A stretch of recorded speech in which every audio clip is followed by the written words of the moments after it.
Kila siku ni mbio tu, lakini ndani nahisi upweke mwingi sana.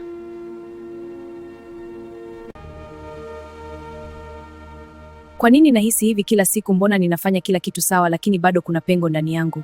Je, kuna maisha mengine zaidi ya haya? Nafahamu mahali ambapo mioyo ya watu hupata amani na masuluhisho. Karibu kesho Jumapili, twende wote tafadhali, nikakuonyeshe. Asante, nitafurahi kuja. Kesho ni Jumapili, ni siku ya kumfanyia Mungu ibada. Usikae nyumbani. Karibu nyumbani mwa Bwana, kwani ni agizo la Mungu na kila anayempenda hufuata maagizo yake.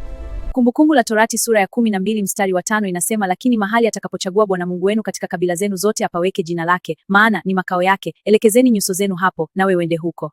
Je, wewe unapo mahali hapo? Kama huna, ningependa nikuonyeshe na nikuelekeze namna ya kufika. Karibu sana na Mungu akubariki.